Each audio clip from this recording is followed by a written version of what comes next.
There's a cruel symmetry in brilliance. The same traits that allow you to see further, feel deeper, and think sharper are the ones that quietly carve your solitude. To be intelligent is to carry both light and weight, to hold in one hand the beauty of clarity, and in the other the burden of knowing what clarity costs. These are the 7 traits that make you both brilliant and miserable. 1. You see patterns everywhere, even where they hurt. The intelligent mind is a pattern-making machine. It finds order in chaos, reason in randomness, motives in silence. That gift makes you insightful and tortured. Because once you learn to see connections, you can't stop. Every conversation becomes an equation, every look a variable, every pause a symbol hiding meaning. You notice the micro-expressions others ignore, the inconsistencies they didn't mean to reveal. You read too deeply, and you're often right. But pattern recognition, turned inward, becomes paranoia. You analyze what others simply accept. You connect dots that should have stayed dots. And sometimes knowing too much is just another way of losing peace. 2. You feel everything. Too much, too often, too precisely. Intelligence amplifies emotion. It doesn't make you colder. It makes you painfully aware of why you feel what you feel. You don't drown in emotion. You dissect it as you drown. You experience sadness as geometry, anxiety as symphony. Your pain comes with subtitles. You can trace its origin, map its logic, and still be helpless before it. The world calls you sensitive. But it's not sensitivity, it's precision. You feel emotion with the same accuracy others reserve for numbers. And that accuracy isolates you.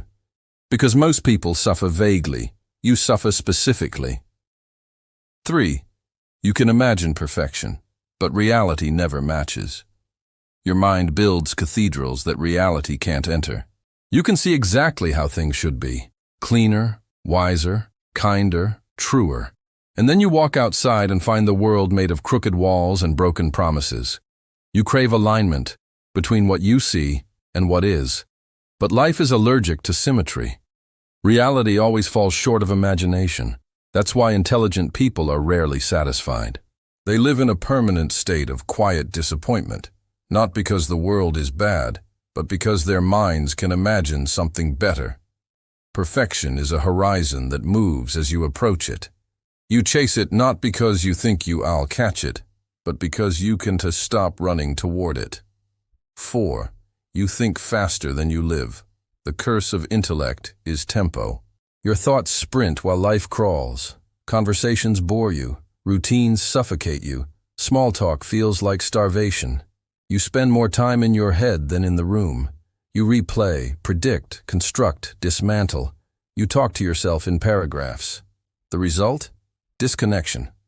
The world moves at human speed, and you, at the speed of thought.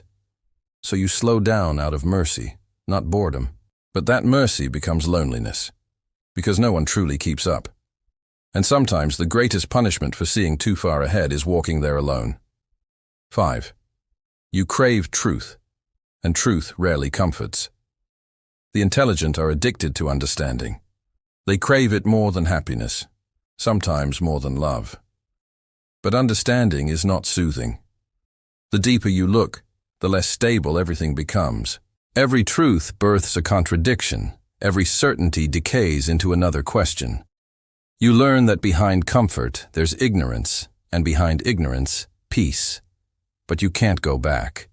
You've seen too much of the machinery behind belief, too much of the illusion behind order. Ignorance may be bliss, but once you taste knowledge, bliss tastes artificial. You trade comfort for coherence, and coherence ironically brings no comfort at all. 6. You can't stop observing yourself. Self-awareness, the crown jewel of intelligence, quickly becomes a collar.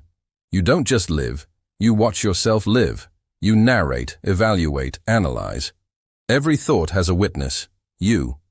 You're never just angry, you're aware that you're angry, and you judge the quality of your anger. You don't cry, you study the reason for your tears. You live like a scientist in your own lab, documenting your existence with unbearable precision. It makes you emotionally literate and emotionally distant.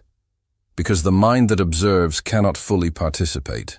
You can describe joy, but you rarely inhabit it. You become a curator of your own experience, never its guest. 7.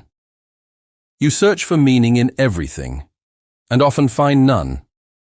You can't stand the idea that life might be random, so you assign purpose to pain, logic to loss, narrative to nonsense.